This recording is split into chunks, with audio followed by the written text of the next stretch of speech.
marriage isn't some far-off, obscure battlefield that doesn't have much to do with the war between the seed of the woman and the seed of the serpent. The devil from the beginning comes and drives a wedge between Adam and Eve and then puts them together against God. He is dealing with family issues, with marriage issues from the beginning. Marriage is the very front of the front, which is why he began his assault here. And so the serpent is about the business. It is his goal to pervert marriage, to turn it into something that it's not designed to be. The biblical foundation for intimate marriage, friends, is that we look outside ourselves. Husbands and wives are on a shared quest, even as we together, corporately, as the wife of our heavenly husband, are about the business of remaking all things. We're about the business of total world conquest. But the conquest begins and ends with this shared quest, this Alpha and Omega, that each of us would become more like Jesus, our husband. And you and I both know, oh Lord, what I ought to want, that what I should long for is that I and my wife and my children, that we would look more like Jesus. Therefore, O Lord, give ear to my lips and look past the weakness of my heart as I ask you this: bring us whatever it takes. Lord, though I may grumble in the midst of us, send us exactly and only what we need to become more like your Son.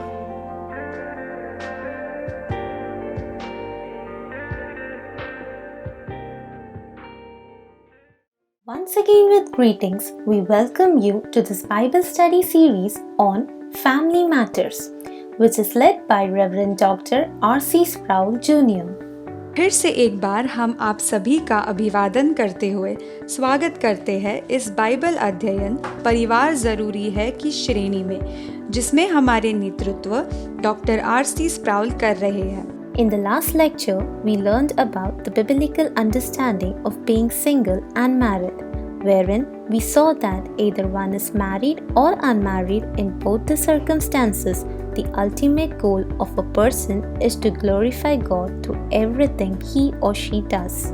पिछले अध्ययन में हमने Bible आधारित विवाहित होना या अविवाहित होने की समझ सीखी, जिसमें हमने देखा कि भले ही कोई इंसान विवाहित हो या अविवाहित हो, दोनों ही संजोगों में मानव का अंतिम उद्देश्य उसके हर एक कार्य में परमेश्वर को महिमा देना होता है।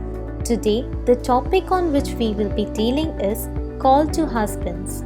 We hope and pray that our time together will be blessed. आज जिस विषय पर हम मनन करने वाले हैं वह है पतियों की बुलाहट। हमारी आशा और प्रार्थना है कि इससे हम सब आशीषित होंगे। आइए हम वचन में जाने से पहले प्रार्थना करेंगे। पवित्र पवित्र पवित्र जीवित और अनुग्रहकारी परमेश्वर पिता, इस समय परमेश्वर पिता हम आपके वचन के बांटने वाले को परमेश्वर पिता, हमें समझ देने वाले आपके सेवक को आपके हाथ में सौंपते परमेश्वर पिता। हमारे साथ रहे, हमारे पास रहे प्रभु जी, हमसे बोलिए और हमारे द्वारा बोलिए प्रभु जी, और विशेष करके हमारे प्रभु जी मुख्य वचन और हम सभी के हृदय के मनन आपके नजर में मान्य हो, ऐसी कृपा चाहते हैं। प्रभु यीशु मसीह के नाम से हम मांगते हैं, सुने और ग्रहण करें, आमीन। All of us, I think, claim to believe the Bible. हम सब लोग शायद ये मानते हैं कि हम लोग बाइबल के ऊपर विश्वास रखते हैं। We say it's the Word of God. हम कहते हैं प्रभु का वचन है। We say that it's true in all that it teaches. हम कहते हैं कि ये जो भी सिखाता है वो एकदम सत्य है। But our lives demonstrate that we don't really believe it. पर हमारे जीवन जो है वो ये दर्शाते हैं कि सचमुच में हम इस पर विश्वास नहीं करते। We say we believe it, हम कहते हैं कि हम विश्वास करते हैं, but we don't. परंतु हम नहीं करते। Here's Exhibit A. सबसे पहला मुद्दा ये है, We all have a tendency as men to value wealth more than character in our wives. हम जो भी पुरुष होते हैं हमारे अंदर हम ये मानते हैं कि संपत्ति को जो है हम हमारी पत्नी के अंदर के चरित्रों से ज्यादा मूल्य देते हैं। This is what the Word of God says in Proverbs 31, verse 10. और नीति वचन 31 और 10वें पद में ये प्रभु का वचन कहता है, An excellent wife who can find, she is far more precious than jewels. एक अच्छी पत्नी कौन पा सकता है, वह हीरे मोती से अधिक मूल्यवान होती है। Now, this is the Word of God telling us straightforwardly यहाँ पर प्रभु का वचन हमें साफ साफ कह रहा है that an excellent wife is a better thing to have than wealth. कि प्रभु का वचन कहता है कि एक अच्छी पत्नी को पाना संपत्ति को पाने से बहुत ज्यादा अधिक मूल्यवान है। This is one of those places where we practice the diabolical art of simultaneous translation. ये एक ऐसी स्थिति है, एक ऐसी परिस्थिति जिसके अंदर हम फिर से एक बार एक के बाद एक जो भाषांतर करने की रीति है उसका हम उपयोग करते हैं। Our lips say what the verse actually says, हमारी जो जुबान है वो जो ये आयत जो कहती है वो दरअसल में बोलती है, but what we hear in our minds is something far less, something as simple as good wife, good. और उसके बाद हमारी जुबान ये बोलती है, परंतु हमारे मनों के अंदर हम इसको बहुत ही कम समझ में हम लेते हैं। उसको हम केवल इतना मानते हैं कि पत्नी अच्छी है, अच्छी पत्नी है। But that's not what the text says. पर प्रभु का वचन ये नहीं कहता है। It's not just good wife, good. ये केवल अच्छी पत्नी अच्छी नहीं है। Its excellent wife is worth far above jewels. जो बहुत ही अच्छी जो पत्नी होती है वो हर एक संपत्ति से अधिक मूल्यवान होती है। But I'm not surprised we don't believe verse 10. पर मैं बहुत ही अचंभित नहीं, क्योंकि अगर आप इस 10वीं आयत पर आप विश्वास नहीं करते तो, Because we don't believe verse 1 either, क्योंकि हम पहली आयत पर भी विश्वास नहीं करते शायद, where we read the words of King Lemuel, an oracle that his mother taught him. और ये एक लमुएल राजा के शब्द हैं, ऐसे शब्द हैं जो उसकी माता ने उसको सिखाए थे। This is God's word. ये प्रभु का वचन है। All of Proverbs 31, पूरा का पूरा नीति वचन 31 जो है, but it's God's word spoken about a woman पर ये प्रभु का वचन है जो एक स्त्री के बारे में बोला गया है, through a woman स्त्री के द्वारा बोला गया है to a man. एक पुरुष को।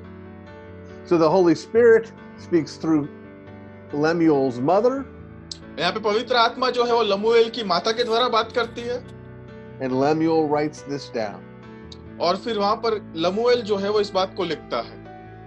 I want to suggest that this text, मैं आपको ये बताना चाहता हूँ कि ये जो शास्त्र पाठ है, Proverbs 31, नीति वचन 31, isn't so much instruction on what a man is supposed to look for in a wife, ये कोई ऐसी सूची नहीं है, सूचनाएं नहीं है कि एक पति को अपनी पत्नी के लिए अंदर क्या क्या ढूंढना है, nor is it instruction on what a wife is supposed to make herself, और यहाँ पर ये ऐसी भी कोई सूचना नहीं है कि जो एक पत्नी के लिए है कि एक पत्नी को किस तरह से अपने आप को बनाना है, but instead it's a text that tells us where a man is called to lead his wife.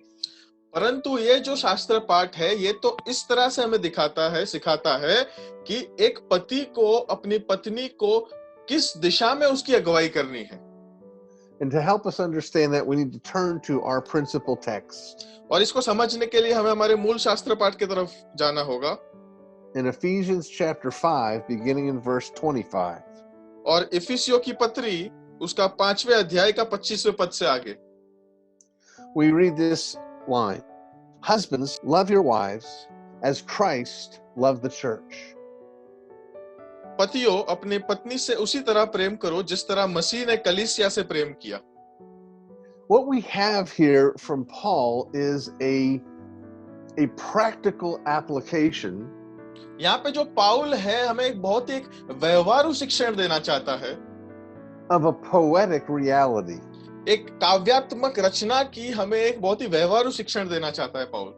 In multiple places in the New Testament, अनेक ऐसी बार नए करार में हम ये पाते हैं the church is described as the bride of Christ. कलीसिया को जो है मसीह यीशु की दुल्हन कहा गया है। And so what Paul is saying is, in case you weren't paying attention, पाउल कह रहा है कि अगर आप ध्यान से सुन रहे हो अगर तो this parallel between Jesus and the church, a husband and his wife, ये जो यहाँ पे समानताएं दिखाई गई है यीशु मसीह और कलीसिया, पति और एक पत्नी के बीच में, it's not just an abstract picture, it's a calling. ये केवल कोई कल्पनात्मक चित्र नहीं है, ये तो एक बुलाहट है। Even if we get that, even if we grasp that idea, अगर हम इस विचार को अगर हम समझ भी ले, अगर we miss the fullness of it. हम उसकी पूर्णता को नहीं समझ पाएंगे। The rest of the verse says, and gave himself up for her. और आगे की आयत में लिखा है कि उन्होंने उसके लिए अपने आप को अर्पित कर दिया। He gave himself for it. We understand that this text is calling husbands to love their wives sacrificially. ये जो वचन है हमें ये बताता है कि ये आयत जो है वो पतियों को अपनी पत्नियों को बलिदान युक्त प्रेम करने के लिए बुलाहट देता है। But that, friends, is true, but not the whole of the truth. पर ये सत्य है, परंतु ये पूर्ण सत्य नहीं है। See, men tend to think we've got this mastered. हम काफी बार ये सोचते हैं कि हम लोग ने इसको सिद्ध रीति से पा लिया है, हमने सीख लिया है सब कुछ। Because we think it's hypothetical. क्योंकि हम मानते हैं कि ये तो बस विचार में है बस। Jesus died for the church. यीशु मसीह जो है वो कलीसिया के लिए मरा। And we think that if it should become necessary, और अगर ये सचमुच अगर जरूरी हो गया तो, if we find ourselves in some strange circumstance, if we're on the Titanic sinking in the ocean, we would lay down our lives for our wives. और हम ये सोच लेते हैं कि कोई ऐसी अलग सी परिस्थिति अगर आ गई, टाइटैनिक के अंदर अगर हमें डूबने की बात आ गई, तो हम हमारी पत्नी के लिए अपनी जान दे देंगे। And so we think we're fulfilling this text. और हम ये प्रकार का विचार करके हम ये मान लेते हैं कि हम इस शास्त्र पाठ को पूर्ण करते हैं। Because we're willing to die a hypothetical death. क्योंकि हम हमारे विचारों में ये मान लेते हैं कि हम हमारी पत्नी के लिए जान देंगे। That's not what the text is telling us. प्रभु का वचन शास्त्र पाठ सचमुच में ये नहीं कहता है हमें। We might be willing to make this a little bit more practical. हम शायद इसको ज्यादा और व्यवहारु बनाने की कोशिश करना चाहेंगे। Jesus sacrificed himself for the church. यीशु मसीह ने कलीसिया के लिए अपने आप को अर्पित कर दिया। We're going to make sacrifices for our wives. हम हमारी पत्नियों के लिए छोटे-मोटे बलिदान करते रहेंगे। We think that Paul is saying, हम ये मानते हैं कि पाउल शायद इस प्रकार का कह रहा है। you know, when you go to the movies, आपको पता है आप जब पिक्चर देखने जाते हैं, and your choices are Hunt for the Killer Killing Things or Rose Petals on Lavender Beaches, और आपके पास शायद भारत में की पिक्चरों के अंदर आपके पास शायद ऐसे विकल्प हो कि आन मैन एट वर्क या फिर queen. you men should be like Jesus would be. आप पुरुष जो है वो यीशु मसीह के समान वहां पर बनना चाहते हैं। He would take his bride to see Rose Petals on Lavender Beaches. वो तो शायद अपनी पति को क्वीन देखने ले जाएंगे। He would sacrifice his desires for her desires. वो अपनी इच्छा और अपनी मनोकामनाओं को अपनी दुल्हन के लिए अपनी पत्नी के लिए छोड़ देंगे। That may be true, ये शायद सत्य भी हो सकता है, but there's more here. पर यहाँ पर और ज्यादा बात है।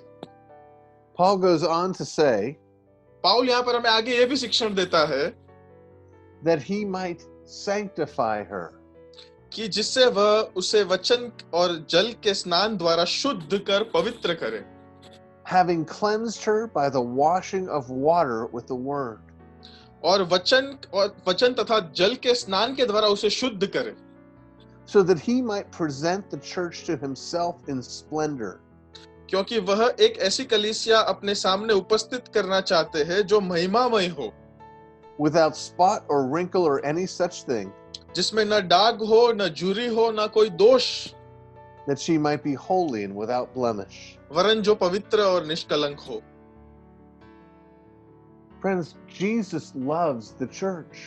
मेरे प्यारे मित्रों, यीशु मसीह कलीसिया से प्रेम करते हैं, And that this love is demonstrated not only in him dying for us, और ये जो प्रेम है वो केवल उनके मरने में प्रदर्शित नहीं किया गया है, but also in him washing us. पर वो जब हमारा शुद्धिकरण करते हैं उसमें भी वो प्रेम है। Yesterday morning, कल सुबह I had the opportunity to teach a class for the church I attend. और जिस कलीसिया में मैं जाता हूँ, जिसका मैं सदस्य हूँ, उसका मैंने एक क्लास लिया छोटा सा, And like this, it was online. और इसी प्रकार से वो ऑनलाइन था, And I taught on 1 John 1:9, और मैंने पहला यूहान 1 और 9 पर मैंने सिखाया। which tells us if we confess our sins, वो कहता है कि अगर हम हमारे पापों को कबूल करेंगे, He is faithful and just to forgive us our sins वो विश्वासु और धर्मी है कि हमारे पापों को माफ करेगा and to cleanse us from all unrighteousness. और हर एक प्रकार के अधर्म से वो हमें शुद्ध करेगा। We're willing to believe that Jesus forgives us. हम ये मानने के लिए तैयार है कि यीशु मसीह हमें माफ करेगा, We believe that promise or else we'd be doomed. और उस विश्वास को अगर हम नहीं मानते हैं, उस पर विश्वास नहीं करते उस वचन पर, तो हमारा तो नाश होना चाहिए। But the promise is not just forgiveness of sins, but washing us. पर वहां पर केवल माफी की बात नहीं है, परंतु हमारे शुद्धिकरण की बात है। When Jesus cried out on the cross, "It is finished," जब यीशु मसीह ने क्रूस पर चिल्लाया कि अब संपूर्ण हुआ, it meant that he had paid the penalty for our sin. और उसका मतलब तो ये था कि उन्होंने हमारे पापों के लिए कीमत को चुका दी। But he is not without a job right now. पर अभी वो कोई भी प्रकार के कार्य के बिना बेरोजगार नहीं है। Paul's telling us he washes us and cleanses us. पाउल कहता है कि वो हमें धोता है, हमें शुद्ध करता है, हमें पवित्र करता है वो। And he does this while telling husbands that we are called to do the same. और ये हम पतियों को एक प्रकार की बुलाहट देकर कहता है कि हमें इस प्रकार को अगुवाई करने की जरूरत है। Remember when we started, we talked about marriage being about the dominion mandate. और ये हमने जब शुरुआत किया तब हमने बोला था शादी जो है वो पूरे राज करने की बात है, सत्ता चलाने की बात है सृष्टि के ऊपर। That we're called to keep and to protect the garden. कि हमें उस बाग के लिए, उस बगीचे के लिए, हमें उसकी रक्षा करने के लिए, उसे संभालने के लिए बुलाया गया है। And to go outside and gardenize the jungle. और ये जो बाहर का जो जंगल है उसे भी एक बगीचे के समान बनाने के लिए बुलाया गया है हमें। Now many of you husbands और आप में से कुछ पति जो लोग हैं, just loved hearing me say that. शायद आपको ये सुनने में बहुत ही पसंद होगा। Because you thought that meant go out and do your job for hours and hours. तो मतलब आपने सिर्फ ये मान लिया होगा अभी कि मैं ये कह रहा हूँ कि आप बस बाहर जाके घंटों तक आप कार्य करते रहो, नौकरी करते रहो। You thought I was giving you a biblical justification for being a workaholic. और ये शायद आपने मान लिया होगा कि आप जो बहुत ही कार्य में मशगूल होते हैं उसके लिए मैं आपको बाइबल के आधार दे रहा हूँ। What you forget is that the center of your garden आप ये भूल रहे हैं कि आपके बगीचे का जो केंद्र बिंदु है is the wife that God gave you. वो पत्नी है जिसे परमेश्वर ने आपको दिया है, And she is the center of your calling. और वो आपकी बुलाहट की जो है केंद्र बिंदु पर है। You are to be about the business of washing her with the water of the word. और प्रभु के वचन के पानी से हम पतियों की जिम्मेदारी है कि हम अपनी पत्नियों को शुद्ध करें। We are leading our wives to perfection. हम हमारी पत्नियों को सिद्धता की ओर हमें अगुवाई करनी है। And this is what it means to be Jesus to your wife. और इसी का मतलब है कि हम जब यीशु मसीह अपनी पत्नियों के लिए बनेंगे, What it means to be the head of your house. और अपने घर के शीर्षपति होने का ये मतलब है। Your job isn't to go out in search of jewels. आपका कार्य ये नहीं कि आप बाहर जाके हीरे मोती को ढूंढे, Your job is to polish the jewel that God already gave you. पर आपका कार्य तो ये है कि आपको जो हीरे मोती दिए हैं उसे आप अपने घर में तराशे, Which is a lot scarier than simply dying. वो तो मरने से भी अधिक खतरनाक है। It is not a job that you should say, "Oh, okay, no problem." ये कोई ऐसा कार्य नहीं कि आप बोल देंगे हाँ ठीक है कर लूंगा मैं। You ought to feel a tremendous weight on you. आपके ऊपर तो भयंकर ऐसा बोझ उसके वजह से आना चाहिए, Because when we do that, क्योंकि हम जब ये करते हैं is when we remember that we need the grace of our husband. तो तब हमें ये याद आता है कि हमें हमारे पति की कृपा चाहिए वहां पर। If you feel competent to do this job, अगर आपको ये कार्य करने के लिए बहुत ही ऐसी संघर्ष हो रहे हैं, you don't know your wife, आप अपनी पत्नी को नहीं जानते हैं, you don't know your job, आप अपने कार्य को नहीं जानते हैं, and most of all, you don't know yourself. और सबसे ज्यादा आप अपने आप को नहीं जानते हैं। Well, how do you do this difficult job? आप इस मुश्किल कार्य को कैसे करेंगे? Well, I'm going to give you 3 basic principles. और 3 मूल सिद्धांत मैं आपको देना चाहता हूं। The first one is this: you have to remember that this is your calling. सबसे पहला यह है कि आपको याद रखना होगा ये आपकी बुलाहट है। You know, I've noticed in myself मैंने अपने आप में इस बात को ध्यान दिया है that the jobs that come to my mind that I need to do कि जो कार्य में अब मेरे दिमाग में आते हैं, जो मुझे करते रहना है, tend to be the ones I think I can do. वो ऐसे ही कार्य आते हैं जो मैं सोचता हूँ कि मैं कर लूंगा।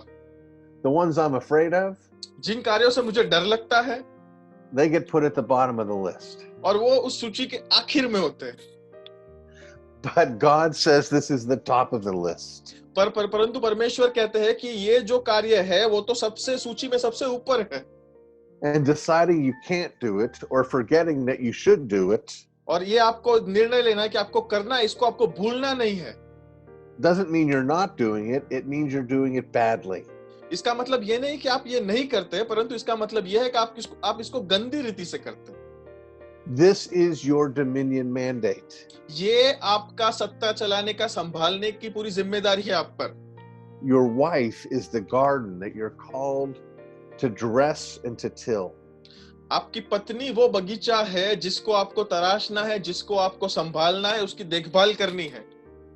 Now, if you do this, अगर आप अपने जीवन में अगर ये करेंगे, commit your life to the blessing of your wife by washing her with the water of the word, अपने जीवन को अपनी पत्नी के लिए समर्पित कर देंगे और उसको परमेश्वर के वचनों के द्वारा अगर आप उसकी शुद्धिकरण करेंगे, nobody's going to give you a parade. आपको वहां पर कोई भी आपको इनाम नहीं देने वाला है। They're not going to publish your obituary all across the globe. और पूरे विश्व में सारे अखबारों में आपकी बातें, आपके आर्टिकल्स नहीं लिखने वाले वो लोग। If you commit your life to washing your wife with the water of the word, अगर प्रभु के वचन के पानी से अगर आप अपनी पत्नी की शुद्धिकरण करने का आप अपने आप को समर्पित करते हैं अगर, तो then no scholar 300 years from now will be writing a dissertation on your work. तो आपके इस कार्य के लिए कोई भी प्रकार का 300-400 साल बाद का विद्वान आपके इस कार्य पे, आपके इस सोच पे कोई थीसिस नहीं लिखेगा। All of which ought to tell you it's the right thing to do.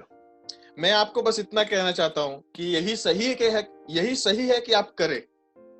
Remember, this is our job. सबसे पहले याद रखिए कि हमारा कार्य है। Second, remember this. दूसरी बात ये आप याद रखिए, Remember the center of your wife's sanctification is your sanctification. ये याद रखिए कि आपके शुद्धिकरण, आपके पत्नी के शुद्धिकरण का जो केंद्र स्थान है, केंद्र बिंदु है, वो आपका खुद का शुद्धिकरण है। Her sins are a reflection of your sins. उनके जो पाप है वो आपके पापों का प्रतिबिंब है। As you begin to defeat your own sins, जब आप अपने खुद के पापों को आप जब हराना शुरू कर देंगे, you'll defeat hers as well. आप उसके पापों को, अपने पत्नी के पापों को भी आप हरा देंगे। This should not surprise us, या हमको अचंभित करना नहीं चाहिए, because this is what wives do. क्योंकि यही तो पत्नियां करती है। They reflect the image of the husband. वो तो अपनी पति की जो प्रतिमा है उसको झलकाती है बाहर। They show forth the glory of the husband. वो पति की महिमा को दिखाती है अपने आप में। Think about it, men.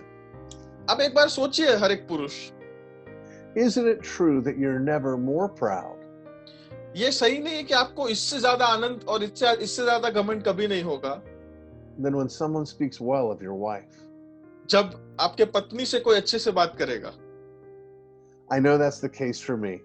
मुझे पता है ये मेरे लिए सही है, But God gave me a wife क्योंकि परमेश्वर ने मुझे एक पत्नी दी that was already almost finished जो संपूर्णता की पायरी पर थी, because he knew I wasn't very good. क्योंकि वो परमेश्वर जानते थे कि मैं इतना अच्छा नहीं हूँ। Well, I promised 3 things, 3 वचनों का यहाँ पर है, and I saved the best one for last. और मैंने जो सबसे अच्छा है उसको मैंने आखिरी के लिए बचा के रखा है।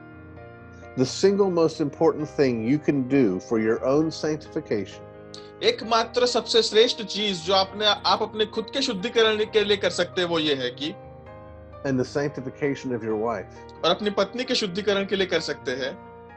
The reason I got all dressed up to come talk to you over the internet और मैं तैयार होके अच्छे से आपके साथ इंटरनेट पे बात करने के लिए आया, उसके पीछे का कारण ये है. The reason our friends went to all the trouble of recording and translating this एकमात्र कारण जिसके लिए ये जो पूरी टीम है, ये पूरा समूह है जो एकमात्र मेहनत करके आपके तरफ आपके पास संदेश ला रहा है, वो ये है कि was so that I could give you this insight that you couldn't get anywhere else. कि आपको ये मैं विचार दे सकूं, शायद वो जो आपको कहीं पे और नहीं मिलेगा. What we need to do हमें जो करने की जरूरत है is pray. प्रार्थना करने की जरूरत है. We pray for our sanctification and we pray for our wife's sanctification. हम अपने आप के शुद्धिकरण के लिए प्रार्थना करते हैं और हमारी पत्नी के शुद्धिकरण के लिए प्रार्थना करते हैं. We ask God. हम परमेश्वर से मांगते हैं. We realize the weight of the responsibility हम of being used to sanctify our wives. हम जो इस पत्नी को शुद्धिकरण करने की जो जिम्मेदारी है, उसके बोझ को हम समझे. By recognizing the weight of the responsibility to sanctify ourselves. और उस बोझ को हम कैसे समझ पाएंगे? जब हम इस बोझ को समझे कि हम हमारे खुद के शुद्धिकरण के लिए कितना बोझ है हम पर. As we've said, that burden should drive us to say, I can't do this. और ये जो बोझ है वो ऐसा बोझ है जो हमें चिल्लाने के लिए मजबूर कर दे कि मैं ये नहीं कर सकता. Of course we can't. हम नहीं कर सकते सचमुच में. तो anytime God calls us to do something and we know we can't do it, जब भी हमें परमेश्वर कुछ कार्य करने के लिए बुलाता है और हमें पता है कि हम नहीं कर सकते ये, God is calling us to Him, परमेश्वर जो है हमें खुद के पास बुलाता है, to plead with Him for His help. उनकी मदद के लिए आप उन्हें याचना कीजिए. So that's what we do. यही हम करेंगे. And when we do, और जब हम ये करते हैं, the blessing that we receive is better than winning the lottery. तो जिस प्रकार की आनंद और आशीष हमें मिलेगी, वो कोई लॉटरी जीतने से ज्यादा अधिक होगी. The Word of God says so. प्रभु का वचन ये कहता है. So let's pray. तो आइए हम प्रार्थना करें. Heavenly Father, I thank you for this new day, and I thank you for this great calling. I thank you especially, O Lord, for the great model that you have given us in Jesus. Father, I'm not Jesus. I'm not close to Jesus. I need Jesus. But you have called to this great calling. So, Father, strengthen me and empower me. Sanctify me, Lord. Wash me with the water of your word. And Father, instruct me on how best to wash my precious wife. And Father, I ask, as we do this, that you would be glorified, that your Son Jesus would be glorified. And we ask these things in his name. Amen.